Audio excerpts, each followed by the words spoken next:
Hello guys, welcome to nursing official. मैं दीपक पाल स्वागत करता हूं आप सभी का आपके अपने इस नर्सिंग एजुकेशन प्लेटफॉर्म पर। तो हमारा आज का मोटिवेशनल कोट है, जागते रहना है, पढ़ते रहना है, पिताजी की फ़िक्र को फ़क्र में बदलना है। तो जो भी आपका गोल है वो ना केवल सिर्फ आपका बल्कि आपके माता पिताजी का भी सपना है। तो उसके लिए जितने भी एफ़र्ट आपको लगाने पड़े आप उसमें एफ़र्ट लगाएं। तो जैसा कि आप सभी को पता है, आने वाले फ्यूचर में जो एएनएम के एग्ज़ाम होने उसके पॉइंट ऑफ व्यू से ये सीरीज़ चलाई जा रही है।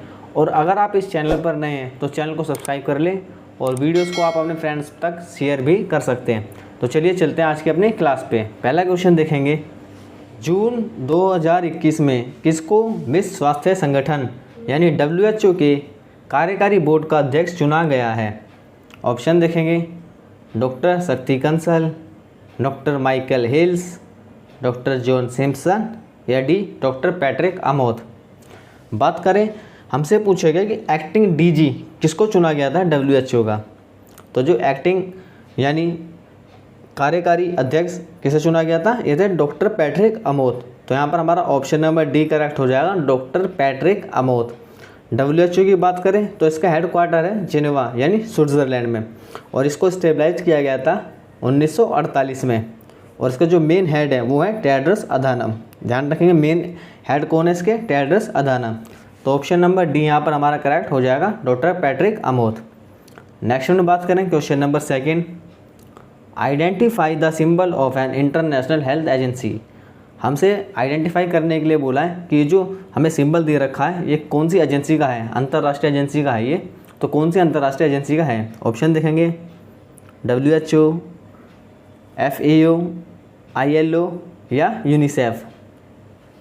तो ये जो आप देख रहे हैं ये है WHO का सिंबल यानी वर्ल्ड हेल्थ ऑर्गेनाइजेशन। आप देख रहे हैं जो सिंबल है ये वर्ल्ड हेल्थ ऑर्गेनाइजेशन का सिंबल है, आप इसकी पहचान कर लें। और बाकी जो फूड एग्रीकल्चर और ऑर्गेनाइजेशन की बात करें या इंटरनेशनल लेबर ऑर्गेनाइजेशन या UNICEF United Nations and children's education fund, इसके बात करें तो ये इन तीनों के सिंबल हैं। तो आप इनको अच्छे से थोड़ा देख लें, अपने माइंड मैपिंग कर लें, तो उसका ऑप्शन नंबर ए करेक्ट हो जाएगा, WHO। नेक्स्ट में बात करें क्वेश्चन नंबर थर्ड, अंतर्राष्ट्रीय रेड क्रॉस समिति यानी इंटरनेशनल रेड क्रॉस कमेटी का मुख्यालय कहाँ है? ऑप्शन देखेंगे, बर्लिन, पराग, मॉस्को या जेनेवा। तो ये जो इंटरनेशनल रेड क्रॉस सोसाइटी है, कमेटी है, इसका मुख्यालय कहाँ पर है? ये है जेनेवा में। जेनेवा कहाँ है? स्विट्ज़रलैंड में। तो स्विट्ज़रलैंड के जेनेवा में इसका हेड क्वार्टर है। ऑप्शन नंबर डी यहाँ पर हमारा करेक्ट हो जाएगा। और ये जो इंटरनेशनल रेड क्रॉस सोसाइटी है ये किस पे काम करती है? मेनली एक ह्यूमैनिटेरियन ऑर्गेनाइजेशन है यानी मानवता के लिए काम करती है। तो ऑप्शन नंबर डी यहाँ पर हमारा करेक्ट हो जाएगा। नेक्स्ट में बात करें क्वेश्चन नंबर 4, हाल ही में भारत सरकार ने मिज़ोरम स्वास्थ्य प्रणाली सुदृढ़ीकरण परियोजना यानी हेल्थ सिस्टम स्ट्रेंथनिंग प्रोजेक्ट यानी जो हेल्थ का सिस्टम है उसको मजबूत करने की एक परियोजना बनाई है। उसके लिए किस अंतर्राष्ट्रीय संगठन के साथ $32 मिलियन के ऋण समझौते पर हस्ताक्षर किए? तो कौन सा अंतर्राष्ट्रीय संगठन है जिसके साथ भारत सरकार ने $32 मिलियन ऋण के समझौते की हस्ताक्षर किए हैं? ऑप्शन देखेंगे, World Bank, International Monetary Fund, International Finance Corporation या Bill and Melinda Gates organisation. तो बात करें ये मिज़ोरम के लिए $32 मिलियन की बात कही गई है हेल्थ इंफ्रास्ट्रक्चर में, तो ये लिए गए वर्ल्ड बैंक से। तो यहाँ पर हमारा ऑप्शन नंबर ए करेक्ट हो जाएगा। ये ऋण लिया गया $32 मिलियन का, किससे? वर्ल्ड बैंक से। और ये किस लिए किया गया? जो इम्प्रूव कर सके मैनेजमेंट और capacity and quality of health services in Mizoram. जो मिज़ोरम की जो हेल्थ सर्विस है उसको इम्प्रूव करने के लिए या उसके कहें तो इंफ्रास्ट्रक्चर को अच्छा बनाने के लिए ये $32 मिलियन का लोन लिया गया है। तो यहाँ पर ऑप्शन नंबर ए हमारा करेक्ट हो जाएगा। नेक्स्ट में बात करें क्वेश्चन नंबर 5, मई 2020 में किस देश को WHO के कार्यकारी बोर्ड यानी जो एग्जीक्यूटिव बोर्ड के लिए चुना गया है? ऑप्शन देखेंगे, इंडिया, बोट्सवाना, कोलंबिया या डी ऑल ABC। तो इसमें हम बात करें, इसमें क्या हुआ था, 19 मई 2020 को इंडिया को क्या एग्जीक्यूटिव बोर्ड के लिए चुना गया था। और इसके साथ ऐसे में कई देश थे जो और भी 7 से 8 देश थे जो उनको भी चुना गया था। उसमें इंडिया था, बोट्सवाना था, कोलंबिया था। तो यहाँ पर हमारा ऑप्शन नंबर डी करेक्ट हो जाएगा, ऑल ABC। और ये किस लिए चुना गया था कि ये जो अपने इफेक्ट डाल सकें, जो डिसीजन होते हैं वहाँ पर, जो पॉलिसी बनती है हेल्थ असेंबली में, उसकी एडवाइस के और उस पर वर्क करने के लिए। तो ऑप्शन नंबर डी यहाँ पर हमारा करेक्ट हो जाएगा। नेक्स्ट में बात करें क्वेश्चन नंबर 6, यूनेस्को का मुख्यालय डैश में स्थित है। हमसे पूछा गया है जो यूनेस्को है इसका मुख्यालय कहाँ पर स्थित है। ऑप्शन देखेंगे, लंदन, वॉशिंगटन, जोहान्सबर्ग या पेरिस। तो यूनेस्को की क्या फुल फॉर्म है, United Nations educational, scientific and cultural organisation. तो ये एजुकेशनल, साइंटिफिक और कल्चरल ऑर्गेनाइजेशन है यूनाइटेड नेशन की। और इसको कब बनाया गया था, इसको बनाया गया था 4 नवंबर 1945, यानी 4 नवंबर 1945 को इसका गठन किया गया था। और इसका जो फाउंडिंग मेंबर इंडिया भी है, ध्यान रखेंगे यूनेस्को का फाउंडिंग मेंबर इंडिया भी है। और इसका हेडक्वार्टर कहाँ पर है, ये फ्रांस के पेरिस में, यानी ऑप्शन नंबर डी यहाँ पर हमारा करेक्ट हो जाएगा। पेरिस में यूनेस्को का मुख्यालय है। नेक्स्ट में बात करें क्वेश्चन नंबर 7, प्राथमिक स्वास्थ्य देखभाल यानी प्राइमरी हेल्थ केयर की अवधारणा किसकी सिफारिश के द्वारा दी गई थी। ऑप्शन देखेंगे, भूरे कमेटी, मुडलियार कमेटी, मुखर्जी कमेटी या करतार सिंह कमेटी। तो ध्यान रखेंगे जो प्राइमरी हेल्थ केयर की बात आए यानी प्राथमिक स्वास्थ्य देखभाल, तो इसकी जो अवधारणा दी थी वो किसने दी थी, भूरे कमेटी। ध्यान रखेंगे किसने दी थी, भूरे कमेटी।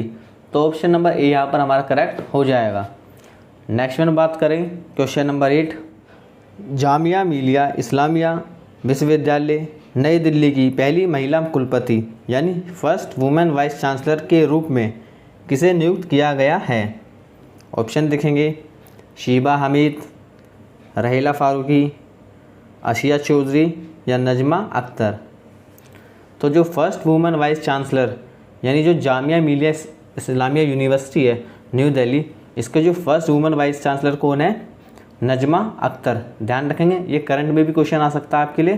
तो Najma Akhtar, option number D यहाँ पर हमारा करेक्ट हो जाएगा।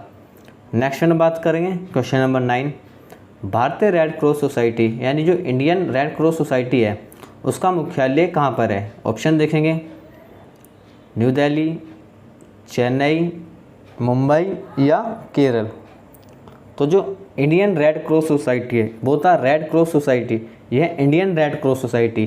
तो इसका हेडक्वार्टर कहाँ पर है, इसका हेडक्वार्टर है न्यू दिल्ली। तो ऑप्शन नंबर ए यहाँ पर हमारा करेक्ट हो जाएगा। और ये जो स्टेबलाइज कब हुआ था रेड क्रॉस सोसाइटी, ये हुआ था 1920 में। और इस समय इसकी 700 से ज़्यादा ब्रांचेस हैं। तो नेक्स्ट में बात करेंगे क्वेश्चन नंबर 10, उस संगठन का नाम बताएं जो जानवरों के कल्याण के लिए काम कर रहा है। हमसे पूछा गया है उस संगठन का नाम जो कि जानवरों के लिए वेलफेयर का काम कर रहा है। ऑप्शन देखेंगे, पैटा, WHO, रेड क्रॉस या नन। तो ये जो ऑप्शन नंबर ए है पैटा, ये क्या करता है, ये जानवरों के लिए काम करता है। और इसकी फुल फॉर्म क्या है, people for ethical treatment of animals, people for ethical treatment of animals.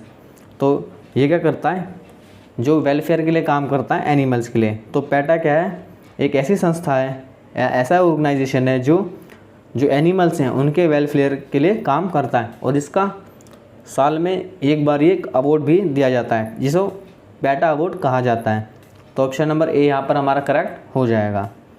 Next में बात करेंगे क्वेश्चन नंबर 11, उप केंद्र यानी जो सब सेंटर है उसका नाम बदलकर कर दिया गया है। हमसे पूछा गया जो सब सेंटर है उसका नाम बदलकर क्या कर दिया गया है। ऑप्शन देखेंगे, health and sciences centre, health centre, health and wellness centre या the health sciences treatment and palliative centre.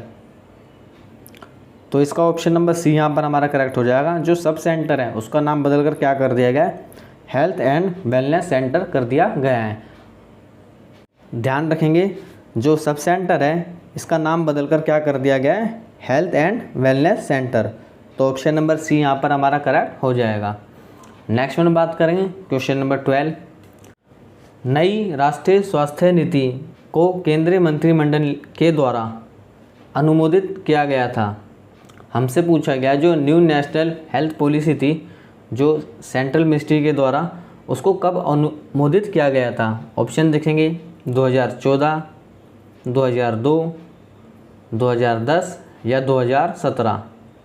तो बात करें अगर राष्ट्रीय स्वास्थ्य नीति की, जो फर्स्ट पॉलिसी आई थी, जो फर्स्ट पॉलिसी थी हेल्थ की, वो कब आई थी, वो आई थी 1993 में, यानी 1983 में। 1983 में जो फर्स्ट पॉलिसी आई थी हेल्थ की, और उसके बाद एक अपडेटेड हुई थी 2002 में।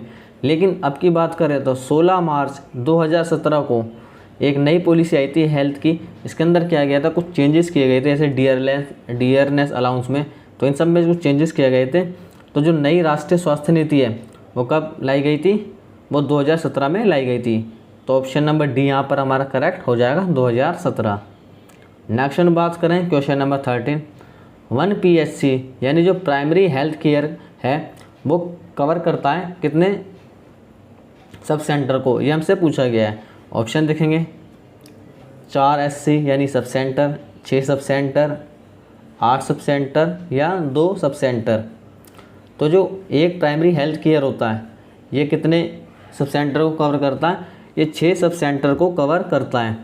तो ऑप्शन नंबर बी यहाँ पर हमारा करेक्ट हो जाएगा। वही बात करें अगर स्टाफ की, तो जो एक सब सेंटर होता है वो 3 स्टाफ को उसमें होते हैं। वही बात करें प्राइमरी हेल्थ सेंटर की तो 15 स्टाफ होते हैं। अगर बात करें कम्युनिटी हेल्थ सेंटर की तो वहाँ पर कितने स्टाफ होता है, 28 स्टाफ होता है। ध्यान रखेंगे घटते से बढ़ते क्रम में 3, 15, 28 ऐसे याद कर सकते हैं आप। सबसे छोटा होता है सब सेंटर, उससे बड़ा होता है प्राइमरी हेल्थ सेंटर, उससे बड़ा होता है कम्युनिटी हेल्थ सेंटर। तो 3, 15, 28 आप ऐसे याद रख सकते हैं, 3, 15, 28। तो इस तरीके से आपको कन्फ्यूज़न भी नहीं होगा। ये बात है स्टाफ की कि कितना स्टाफ वहाँ पर हायर होता है। तो इसका सही आंसर है option number B, 6 sub centre होते हैं एक प्राइमरी हेल्थ केयर सेंटर में। तो ऑप्शन नंबर बी यहाँ पर हमारा करेक्ट हो जाएगा। नेक्स्ट में बात करें question number 14। Indian red cross society के सभी कार्य हैं सिवाय इसके। हमसे पूछा गया जो इंडियन रेड क्रॉस सोसाइटी है उसके कार्य हैं और उसमें से कौन सा ऐसा है जो नहीं है। ऑप्शन देखेंगे संबंधित अनुसंधान गतिविधियों में सहायता करना और नर्सों को खुद को उन्नत करने के लिए छात्रवृत्ति प्रदान करना। ऑप्शन देखेंगे बी, कुछ सरकारी वित्त पोषित अस्पतालों को चलाना, या ब्लड बैंक की सुविधा प्रदान करना, या आपदाओं के समय राहत कार्य प्रदान करना। तो जो इंडियन रेड क्रॉस सोसाइटी होती है इसकी बात करें जो ऑप्शन नंबर बी है, ये जो सरकारी वित्त पोषित अस्पतालों को चलाना, ये जो बात है इसमें गलत है। जो इंडियन रेड क्रॉस सोसाइटी है ये खुद एक अपनी तरफ से चैरिटेबल सोसाइटी है जो खुद मदद करती है लोगों की आगे आके, जैसे कि ब्लड बैंक की सुविधा प्रदान करना, या आपदा के समय राहत कार्य प्रदान करना, या जो भी छात्रवृत्ति प्रदान करना नर्सिंग स्टूडेंट के लिए। लेकिन ये जो बात कही गई है ऑप्शन नंबर बी में कि सरकारी वित्त पोषित अस्पतालों को चलाना, ये बात इसमें गलत है। तो यहाँ पर हमारा ऑप्शन नंबर बी करेक्ट हो जाएगा। नेक्स्ट में बात करें क्वेश्चन नंबर 15। 1 CHC यानी community health centre covers A population of dash in hilly areas. हमसे पूछा जो एक कम्युनिटी हेल्थ सेंटर होता है वे कितनी पॉपुलेशन को कवर करता है अगर बात करें पहाड़ी एरिया में। ऑप्शन देखेंगे 80,000, 10,000, 30,000 या 50,000। अब बात करते हैं हम हिली एरियाज़ की। तो हिली एरियाज़ में जो सब सेंटर होता है ये सब सेंटर कितने पॉपुलेशन को कवर करता है, वो करता है 3,000 पॉपुलेशन को कवर करता है सब सेंटर। वही बात करें जो प्राइमरी हेल्थ सेंटर होता है वो करता है 20,000 पॉपुलेशन को कवर। अब बात करें कम्युनिटी हेल्थ सेंटर की तो ये करता है 80,000 पॉपुलेशन को कवर करता है। ये हम बात करें सिर्फ हिली एरियाज़ में। तो ऐसे ध्यान रखेंगे घटते से बढ़ते क्रम में 3, 20, 80, 3, 20, 80 ये ध्यान रखेंगे। ऐसे 3, 20, 80 हिली एरियाज़ के लिए है। तो क्या होगा यहाँ पर 80,000 हमारा सही ऑप्शन हो जाएगा। ऑप्शन नंबर ए करेक्ट हो जाएगा। नेक्स्ट में बात करें क्वेश्चन नंबर 16। निम्न में से किसने टीका निर्माता जो मॉडर्ना है उसके साथ कोरोना वायरस के खिलाफ अपने अंतर्राष्ट्रीय टीकाकरण प्रयासों की आपूर्ति के लिए एक समझौता किया है। हमसे पूछा गया इनमें से कौन सी ऐसी जो कंपनी है टीका बनाने वाली जिसने कोरोना वायरस के खिलाफ अंतर्राष्ट्रीय टीकाकरण प्रयासों की आपूर्ति के लिए एक समझौता किया है। ऑप्शन देखेंगे इकोसोक, यूनिसेफ, UNDP या यूनेस्को। तो ये किया गया है यूनिसेफ के द्वारा, United Nations children's education fund के द्वारा ये समझौता किया गया है मॉडर्ना वैक्सीन के साथ। इसका हेडक्वार्टर कहाँ है यूनिसेफ का? US में। US में कहाँ पर? न्यूयॉर्क। और इसके जो हेड है वो है हेनरिएटा H. फोरे। और इसकी स्थापना कब हुई थी? United Nations children's and education fund इसकी फुल फॉर्म है। इसकी स्थापना हुई थी 11 दिसंबर 1946 को, 11 दिसंबर 1946 को। तो ऑप्शन नंबर बी यहाँ पर हमारा करेक्ट हो जाएगा। नेक्स्ट हम बात करें क्वेश्चन नंबर 17। संतरे में पाए जाना वाला फोलिक एसिड निम्नलिखित में से किसे रोकता है? हमसे पूछा गया जो संतरे में फोलिक एसिड पाया जाता है, ये तो संतरे में विटामिन सी भी पाया जाता है, लेकिन हमसे पूछा गया है जो फोलिक एसिड पाया जाता है वो इनमें से निम्नलिखित में से किसको रोकता है? ऑप्शन देखेंगे scurvy, birth defects, high blood pressure या डिमेंशिया। तो बात करें एक होता है neural tube defects, neural tube defect इसको कहा जाता है NTD। क्या कहा जाता है? NTD। ये क्या होता है? एक बर्थ डिफेक्ट होता है। इसमें क्या होता है जो ब्रेन होता है या जो स्पाइन होती है या फिर जो स्पाइनल कोड होता है ये इसको अफेक्ट करता है। और ये कब करता है? जब प्रेगनेंसी का फर्स्ट मंथ होता है या कहीं तो जब मदर को पता भी नहीं होता है कि वो प्रेग्नेंट है, उस टाइम पर ही उसको अफेक्ट करता है। तो इसको प्रिवेंट करने के लिए क्या करते हैं हम? 400 mcg यानी 400 माइक्रोग्राम फोलिक एसिड हम वहाँ पर रिकमेंड करते हैं ड्यूरिंग प्रेगनेंसी। तो ये ऑप्शन नंबर यहाँ पर हमारा बी करेक्ट हो जाएगा। ये क्या करता है? बर्थ डिफेक्ट से प्रिवेंट करता है। ध्यान रखेंगे फोलिक एसिड किससे प्रिवेंट करता है? हमें बर्थ डिफेक्ट से प्रिवेंट करता है। और कौन सा बर्थ डिफेक्ट है ये होता है NTD, neural tube defects. Option number B यहाँ पर हमारा करेक्ट हो जाएगा। नेक्स्ट में बात करेंगे क्वेश्चन नंबर 18। दूध को जीवाणु रहित करने की प्रक्रिया को क्या कहते हैं? हमसे पूछा गया जो प्रोसेस होता है स्टेरलाइजिंग करने का जो मिल्क का, उसको क्या कहा जाता है? ऑप्शन देखेंगे डिसइंफेक्शन, फ्यूमिगेशन, डिकंटामिनेशन या पास्चुराइजेशन। तो जो पास्चुराइजेशन होता है इसमें क्या होता है कि जो किल करते हैं हम माइक्रो ऑर्गेनिज्म को, पहले हम दूध को गर्म करते हैं उसके बाद उसको नॉर्मल टेम्परेचर पर ले आते हैं। तो इसमें क्या होता है जो माइक्रो ऑर्गेनिज्म होते हैं वो वहाँ पर मर जाते हैं। तो इसी प्रोसेस को कहा गया है पास्चुराइजेशन। इसमें क्या होता है 134 डिग्री सेल्सियस तक दूध को ले आते हैं, उसके बाद क्या करते हैं ये अल्ट्रा हाई टेम्परेचर होता है, उसके बाद क्या होता है दूध का पास्चुराइजेशन हो जाता है और वहाँ पर जो माइक्रो ऑर्गेनिज्म होते हैं वो किल हो जाते हैं। तो यही प्रोसेस होता है स्टेरलाइजिंग करने का मिल्क को। तो ऑप्शन नंबर डी यहाँ पर हमारा करेक्ट हो जाएगा पास्चुराइजेशन। नेक्स्ट में बात करें question number 19। Which of the following is incorrect? हमसे पूछेगा इनमें से कौन सा ऑप्शन है जो इनकरेक्ट है। ऑप्शन देखेंगे विटामिन सी प्रिवेंट स्कर्वी, तो विटामिन सी प्रिवेंट करता है स्कर्वी से, ये सही है।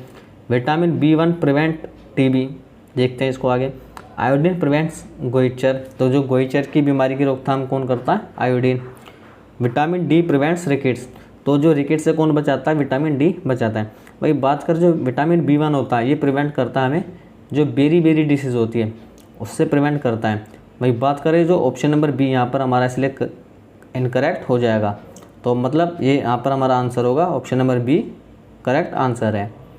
नेक्स्ट में बात करेंगे question number 20। Route of administration of hepatitis B vaccine is. हमसे पूछा गया जो हेपेटाइटिस बी का जो वैक्सीन लगाते हैं उसको हम किस रूट से लगाते हैं? ऑप्शन देखेंगे इंट्राडर्मल, सबक्यूटेनियस, इंट्रामस्कुलर या इंट्रावेनस। तो जो हम हेपेटाइटिस बी का वैक्सीन लगाते हैं ये इंट्रामस्कुलर लगाते हैं। तो ऑप्शन नंबर सी यहाँ पर हमारा करेक्ट हो जाएगा। तो गाइस कैसी लगी आपको क्लास? ये थे हमारे आज के 20 क्वेश्चन। आई होप आपको क्लास अच्छी लग रही होगी। मैं माफ़ी चाहता हूँ थोड़ी बीच में डिसकंटिन्यूटी हो गई थी। तो आपको आज से क्लास रेगुलर मिलेगी। तो आप हमारे चैनल को सब्सक्राइब करें और आप अपने ज़्यादा से ज़्यादा फ्रेंड सर्कल में इस वीडियोस को शेयर करिए, जिससे कि हमें मोटिवेशन मिलता है और हम आगे भी इसी तरीके से आपके लिए क्लासेस लाते रहें। हमसे जुड़ने के लिए थैंक यू, धन्यवाद। मिलते हैं नेक्स्ट क्लास में।